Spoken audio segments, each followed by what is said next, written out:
reino de Deus. Igreja não compra fazenda, igreja não compra áreas, igreja não faz investimento em banco, igreja luta por um ideal no reino de Deus. Anunciam o reino de Deus, são os chamados para fora.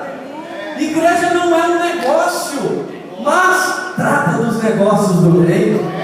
Igreja não é um parque de diversão, onde se brinca, quando, onde e como quer. Mas igreja é um quartel-general que prepara homens e mulheres para salvar vidas no campo de batalha, que estão presos pelo exército das trevas. Quantos são soldados e vão batalhar e vão caminhar? Igreja não é parque, igreja não é diversão, igreja é coisa séria. Foi lavada, remida, justificada, consagrada e construída com o sangue dos mártires pela história. Quando estão entendendo essa mensagem, levante a tua mão e diga muito obrigado, Senhor, porque é o sangue de Cristo e da história do Deus forte. Aleluia, Senhor. Cristo não morreu em vão, pois a igreja instituída é o resultado da sua morte. A essência do Filho é a mesma com o Pai. A ligação da igreja com Cristo é única. Ele é a cabeça, logo a igreja é dirigida por Deus. Deus está à frente da nossa vida porque Ele é a cabeça. A cabeça não é separada do corpo, a cabeça é quem controla o corpo. Hoje o pastor Jânio é nosso presidente, os nossos pastores auxiliares, mas quem está no comando central da igreja é o Senhor. É por isso que o Império Romano não conseguiu, a Idade das Trevas não conseguiu, a Contra-Reforma não conseguiu, o Iluminismo não conseguiu, o pós-modernismo não vai conseguir, o pecado não vai conseguir destruir a igreja invisível, porque ela está construída na graça, na graça, na graça, na graça do Senhor. Quantos podem adorar a Deus? Adore o Senhor. Você é fruto da graça, do amor tão incomparável de Deus. Glória a Deus. Paulo compara aqueles que se fortalecem na graça, pastor Edson, com 3 figuras. É por isso que nós lemos o segundo texto. A primeira figura ele compara aquele que está fortificado na graça a uma pessoa que tem alicerce. Primeira coisa, fortificação na graça significa arrependimento constante, renúncia, humilhação, vencer tentações, ser aprovado nas provações e ter bons frutos. Glória a Deus. Quem está fortificado na graça passa ano e sai ano. Pastor José, você vê esses resultados, né? Ele permanece igual. Às vezes ele não cresce tanto, mas ele permanece igual. Deus não quer que você cresça além do que Ele quer que você cresça. Deus quer que você cresça na medida que Ele te der o crescimento. Deus não quer ninguém sendo os Zaimbolts da fé, correndo 100 metros em 9 segundos. Deus quer que você seja um maratonista, que corra no ritmo mais lento, mas chegue no final da sua caminhada. Vocês não sabem, mas no esporte só entregam 3 medalhas. Mas lá dentro, nos eventos, todo participante ganha uma medalha. Vai ter um que vai ganhar uma medalha. Parabéns, você foi um bom maestro. Parabéns, você foi um bom pastor. Parabéns, você foi um bom pastor. Parabéns, o senhor foi um pastor muito alegre, muito jovem. Parabéns, o senhor me suportou. Mas vai ter gente que não vai ganhar uma medalha. Lá no reino todos vão ganhar uma medalha. Os que amarem a sua vida já vão ganhar uma coroa. Diz Paulo a Timóteo: quantos que amam a sua vida? Você já tem uma coroa. E sabe o que prega a graça barata? Dietrich Bonhoeffer, no campo de concentração, em 1939, pastor e teólogo, não teve tempo de escrever livros, mas deixou alguns ensaios. E um desses ensaios foi a graça barata. Ele observou que as pessoas estavam deixando o cristianismo verdadeiro por um cristianismo do jeito que eles queriam construir. Hitler mata esse homem depois de 18 meses no campo de concentração. Mas ele escreve algumas coisas e eu trouxe alguns pensamentos para os irmãos. Primeiro, Graça barata, não dá o valor devido à graça de Deus. Faz a coisa de qualquer forma, de qualquer meio. Graça barata, prega o cristianismo sem cruz. Não, você não precisa sofrer, Cristo já sofreu. Sofrimento é um amigo ou um inimigo que não pode bater a minha porta. Lê engano, evangelho, às vezes temos que sofrer, mas dentro do sofrimento, Paulo diz: lembra-te de Jesus Cristo e fortifica-te na graça do Senhor. Você não passa sozinho. Graça barata é perdão sem arrependimento.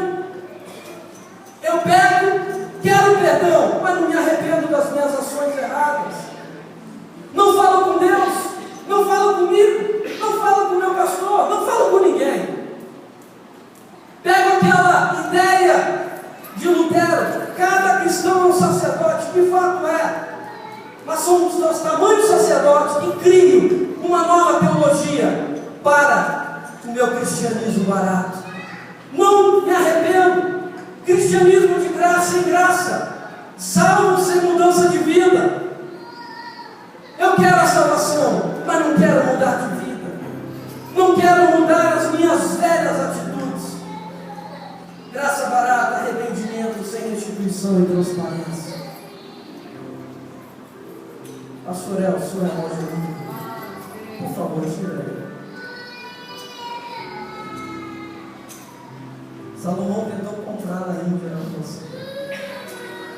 Aqui está o relógio do pastor. Ó, a pessoa que quer arrependimento sem restituição, por alguma acaso você deixa cair. Tá? Eu sei que é seu. Código penal, artigo 56, furto de coisa chata, é seu. Eu vou e quero.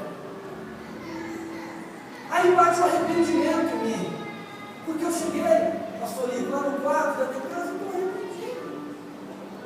E aí eu peço perdão a Deus, e Deus me perdoa, mas não tem restituição da coisa chata. Isso é graça barata. Se nós quisermos perdão, nós temos que restituir aos outros. Isso é mau testemunho. Parece uma palavra dura para não dizer, mas você vai entender o que Deus quer falar para nós. Ele está preparando o nosso alicerce para nós fortificarmos e crescermos mais as forças. Síndrome de Esaú. Esaú estava com fome, e no meio daquela fome ele troca um direito que era vitalício, passaria de pai para filho. O seu direito é vitalício, você é herdeiro de Deus, o herdeiro de Cristo é vitalício. Não troque por nada, não consigne por nada. Vou te oferecer algo aqui nessa jornada. Eu acabei de falar, fortificado em minha tentação. Se aquilo não for de Deus, não tiver os parâmetros legais dessa terra, não aceite, porque isso vai dar legalidade e você vai cair na graça. Mas estamos aqui nessa noite para rememorar o sofrimento de Cristo. Sabe por quê? É para dizer para nós: Ele venceu, você vai vencer também. Não ceda às tentações, porque Ele está no controle da sua vida, da sua vida. Paulo usa 3 exemplos: o sofrimento de um soldado. O soldado me lembra algumas coisas. Primeiro, alistamento, obediência, servir a pátria, morrer pela causa. O garoto aos 18 anos, ele vai na junta militar e se ingressa. O exército convoca. O exército de Deus te convocou para essa batalha. Você se alistou e agora você faz parte desse exército. Você obedeceu. Você serve a sua pátria, tira os seus turnos ali nas forças, e você, se precisar, morre pela causa. 50.000 soldados morreram no Vietnã em 7 anos. Foi lá que começou o uso de drogas, principalmente drogas como a cocaína. Os soldados não aguentavam o terror das matas, dos lagos, e começaram a usar droga para passar tristeza. E 50.000 soldados morreram. Mas nenhum deles pensou em desistir. Sabe por quê? Porque eles amavam a causa que eles estavam servindo. Sabe por que você não vai desistir? Porque você é um soldado e ama a causa que você está servindo.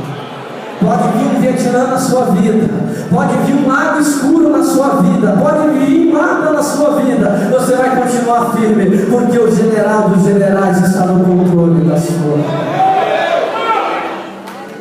O Iraque, 3.000 soldados americanos morreram, mas nenhum desistiu de lutar. Você não vai desistir de lutar, sabe por quê? Porque quando você chegar no seu país, você vai se apresentar ao presidente e dizer: nós vencemos. Quando você se apresentar a Cristo, você vai dizer: Senhor, eu venci porque eu amei a tua causa. Eu venci o pecado, eu venci a indiferença, eu venci até aqueles que não quiseram mais ser meus amigos. Perca amigos, mas ganhe Jesus como um amigo da sua vida cada dia. Soldado, me lembra a defesa do Evangelho. A igreja representa a defesa do Evangelho. Soldado não se embaraça com os negócios dessa vida. Estou ali com meu fuzil, na minha guarita, naquele turno.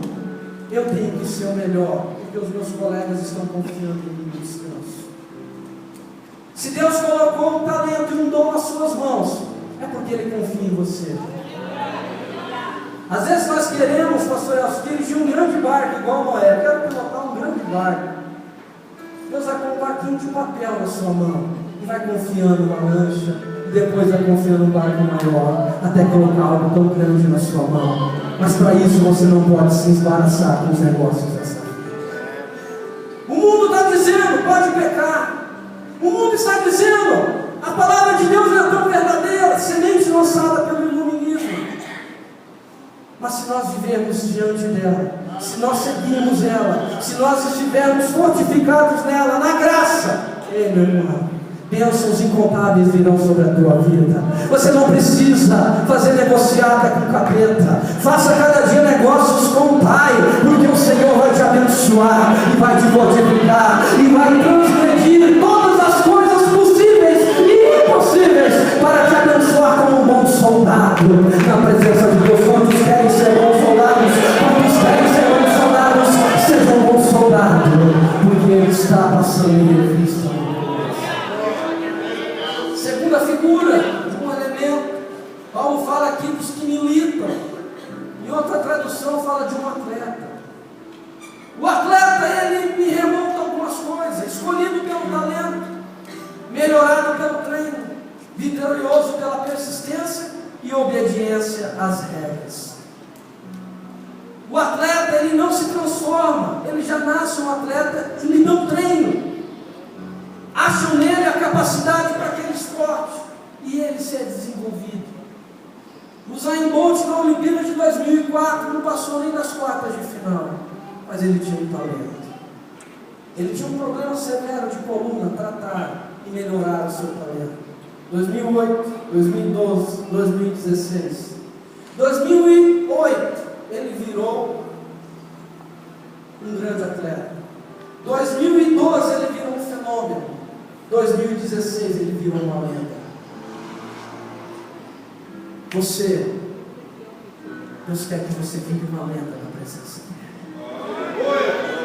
Não adianta chorar no meu velório e dizer: coitadinho, não.